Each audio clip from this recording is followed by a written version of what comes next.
So hey guys, welcome back to Jio Phoenix. Museum नाम तो सुना ही होगा। म्यूजियम का नाम जब भी हम सुनते हैं तो हमारे माइंड में क्या आता है? वो बहुत पुरानी चीज़ें, वो बहुत पुरानी वैल्यूएबल चीज़ें, वो बहुत पुरानी इंटरेस्टिंग चीज़ें जो वहाँ पे प्रिजर्व करके रखी गई है ताकि हम लोगों को बता सके कि हमारा जो कल्चर था, हमारे जो एंसेस्टर्स थे, हमारे जो पूर्वज थे, वो कितने महान थे।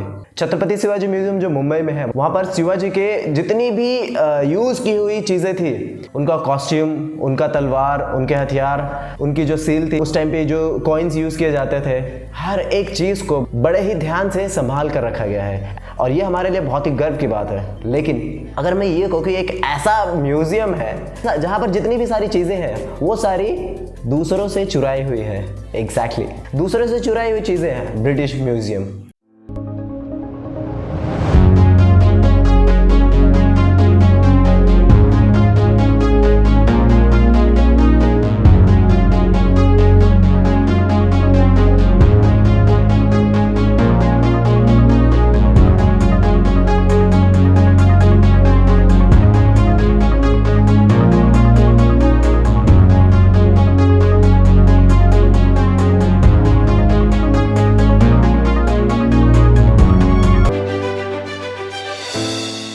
आज हम बात करने वाले हैं ब्रिटिश म्यूजियम के बारे में। वहाँ पर जितनी भी वैल्यूएबल चीज़ें रखी गई हैं डिस्प्ले करने के लिए, लोगों को दिखाने के लिए, वो इंडिया से, चाइना से, बेसिकली पूरे एशियन कंट्रीज से, नाइजीरिया से, ईरान से, अफ्रीका से, इन सारी कंट्रीज से चुराई गई हैं। जब ये कॉलोनाइज किए थे इन सारी कंट्रीज़ को तो ये सारी चीज़ें वो चुरा के लेके गए और आज इतना बड़ा म्यूज़ियम बना दिया है और वहाँ पे कह रहे हैं कि भाई हम जो है ह्यूमन हिस्ट्री को डिपिक्ट कर रहे हैं अपने म्यूजियम से। और उन्हें इस बात पे गर्व है। किस बात का? चुराई हुई चीज होगा। नहीं लोग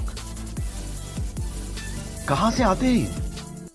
इतना बड़ा चोर बाजार जहां पर इंडिया की बहुत सारी वैल्यूएबल चीजें हैं, जैसे कोहिनूर। हालांकि वो म्यूजियम तो नहीं है, रानी के ताज पे था, रानी तो चल बसी, लेकिन देखते हैं कि कोहिनूर कहाँ जाता है। टीपू सुल्तान की वो रिंग, भगवान शिव का वो नटराज स्टैट्यू, अगर ट्रेडिशनली देखा जाए इंडिया में बहुत ही रिवियर्ड है, वो भी आज वहाँ पे ब्रिटिश म्यूजियम में पड़ा है। ये वो लोग हैं जो दूसरों के घर से सामान चुरा के लाते हैं और कहते हैं हमारा है, और पूरे हक से कहते हैं ये तो हमारा है।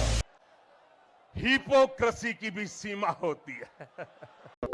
खैर, ये बात शायद आपने सुनी होगी कि अगर प्यार सच्चा हो और अगर तुम उसके सच्चे हकदार हो तो कहीं ना कहीं वो प्यार तुम्हारे पास लौट के वापस आ ही जाता है। यूके में ग्लासगो नाम का एक म्यूजियम है जहाँ पर उन्होंने डिसाइड किया कि हम जो है 7 स्टोलन आर्टिफैक्ट्स वो वापस कर रहे हैं। देर से ही सही, लेकिन उन्हें ये समझ में आई कि भाई जो हमारी नहीं है उस पर हमारा कोई हक नहीं बनता है, जिसकी है उसे हम लौटा दें। और अब जो है वो सारी चीज़ें हमें लौटा रहे हैं। बेसिकली उन्होंने बोला है कि हम 7 आर्टिफैक्ट्स जो है वो हम अभी लौटा रहे हैं इंडिया को, और धीरे धीरे करके जैसे ही बाकी सारे प्रोसीजर्स कंप्लीट होंगे हम जो है बाकी भी आइटम्स जो है वो इंडिया को लौटा देंगे। इंडिया के साथ वो नाइजीरिया, इजिप्ट और जितनी सारी कंट्रीज है जहाँ से उन्होंने ढेर सारे माल इकट्ठा किए हैं वो अब धीरे धीरे सबको लौटा रहे हैं। उनका कहना है कि भाई हम जो है अब रिश्ते इंप्रूव करना चाहते हैं, मजबूत करना चाहते हैं। जो भी डिस्प्यूटेड चीज़ें थी, जो भी कंट्रोवर्शियल चीज़ें थी, हम उन्हें ख़त्म कर रहे हैं। ये जो है यूके की तरफ से पहला रिपरेशन है।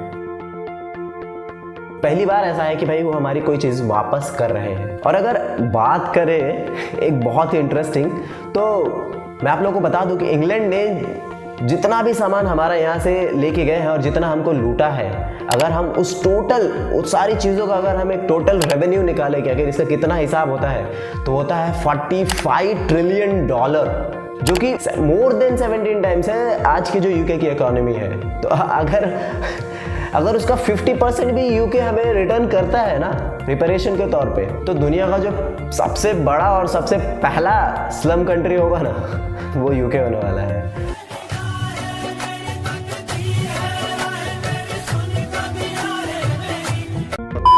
हाँ, एशिया में धारावी सबसे बड़ा स्लम एरिया है, और यूरोप में इंग्लैंड होने वाला है। कुछ नहीं कर सकते, जैसी करनी वैसी भरनी, और क्या। गजब बेइज्जती है। खैर, आप लोगों को क्या लगता है, इंडिया को रिपेरेशन की मांग करनी चाहिए या नहीं करनी चाहिए? बेसिकली कुछ कंट्रीज हैं जिन्होंने ऑलरेडी उनकी जो कॉलोनाइज्ड कंट्री थी उनको रिपेरेशन पे किया है। इस बात से हमें भी ऐसा लगता है कि भाई इंग्लैंड को जो है इंडिया को रिपेरेशन पे करना चाहिए, और इंडिया की जितनी भी वैल्यूएबल चीज़ें हैं, जितनी भी चुराई हुई चीज़ें हैं जो वो अपने धरोहर के नाम पे अपने ब्रिटिश म्यूजियम में सजा के रखे हैं, वो सारी चीज़ें कायदे से हमें वापस कर। मिलते हैं अगले वीडियो में, तब तक के लिए स्टे सेफ और किसी का चीज़ मत चुराओ यार, बड़ा दुख होता है। Thanks for watching and don't forget to subscribe.